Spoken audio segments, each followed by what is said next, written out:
Olá, pessoal. Nossa reflexão nessa semana não poderia não ser relacionada aos discursos lá na Assembleia Geral das Nações Unidas de ontem, né?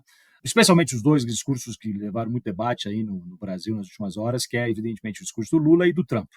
Eu acho que é difícil refletir sobre um sem pensar no outro. Vou focar mais no Trump, mas, em primeiro lugar, chamar a atenção de que o discurso de Lula foi um discurso, eu acho que muito corajoso e muito histórico no seguinte sentido, em dois sentidos. Quer dizer, defendeu muito bem os princípios centrais da ONU, a questão da soberania nacional e do multilateralismo, né? A importância da ONU, a importância do multilateralismo nesse mundo cambiante em várias áreas em crise de hoje.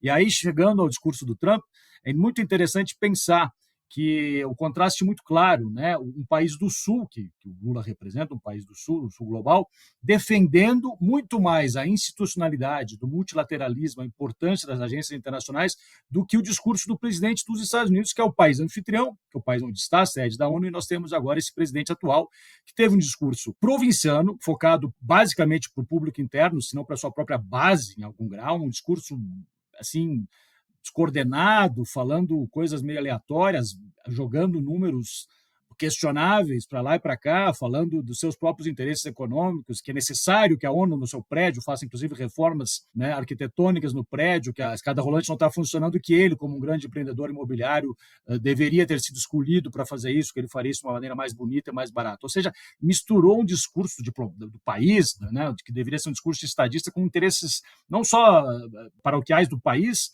mas dos seus próprios interesses econômicos, né, que reflete muito bem essa coisa patrimonial da visão de poder e visão da política de Trump. Então, é um discurso para o público interno, muito provinciano e claramente anti-institucional e anti-multilateralismo. Não chegou ao ponto de dizer que os Estados Unidos deveriam se retirar da ONU, poderia chegar isso, pode ainda chegar isso, talvez nos próximos discursos do Trump nos próximos anos, mas questionou a importância da ONU, diz que a ONU não está cumprindo a sua missão histórica, que a ONU deveria se alinhar muito mais, por isso é um discurso unilateral, né, quase que isolacionista. A ONU deveria seguir os Estados Unidos. Os Estados Unidos, Trump, está resolvendo os problemas do mundo e a ONU não está, e a ONU tinha que se alinhar e apoiá-lo nisso. Um discurso que pediu, né, embora dizendo que na verdade não quer, mas pediu que o Nobel, que a comunidade internacional o reconheça como o grande pacificador, o grande diplomata do mundo, é muito melhor que a ONU, e de novo que a ONU deveria se alinhar. Então, é um discurso, um contraste muito claro, que nós temos aí o país formulador aí das agências multilaterais do mundo de hoje, onde, de fato, é um discurso que se coloca contra isso, questiona a importância da ONU. Então, em algum grau, não é surpreendente, mas é muito preocupante, né? E histórico nesse sentido do contraste que coloca com o discurso do Lula. Aí, um outro ponto que eu queria só rapidamente refletir é o que se o último comentário que o Trump fez no seu discurso, que muita gente aí está comentando, e muito entusiasmada, de maneira muito polarizada a conversa, né?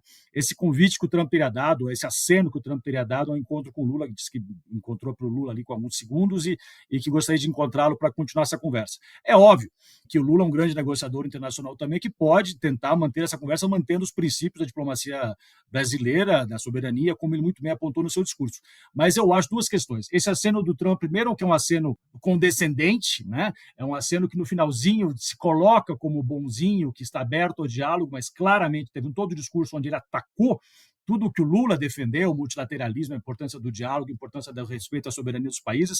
O discurso dele foi completamente contra isso. Em últimos 30 segundos do discurso, ele faz esse aceno paternalista, condescendente, dizendo que está aberto ao diálogo, quando a gente sabe muito bem que os Estados Unidos não estão abertos ao diálogo. O Trump, pelo menos, não está aberto ao diálogo, que haja essa maneira unilateral, né, de confrontar os países para defender os interesses de maneira muito mesquinha dos Estados Unidos. Então, é um aceno, eu acho que foi simplesmente até um certo deboche nesse aceno dele, e que o Brasil tem que manter as suas posições, claro, aberto ao diálogo, como o próprio Lula tem reiterado muito bem, mas ter muito cuidado em relação a isso, especialmente, não necessariamente a questão do Lula ou do Trump, mas como essa conversa está sendo desenvolvida aí no Brasil, em setores diferentes da sociedade, mas especialmente na mídia, onde Trump agora se coloca como ele, convidando para o diálogo, e provavelmente um diálogo onde Trump não vai abrir mão das suas exigências absurdas em relação ao arquivamento do processo do Bolsonaro, uma intervenção do executivo no judiciário, que tem a sua independência, a soberania nacional tem que ser respeitada, e Lula, que não vai poder aceitar esse tipo de exigência, se colocaria como quem não aceitou negociar com Trump. Eu acho que tem muita cautela com essa possível narrativa que já está, acho que, se construindo em algum grau,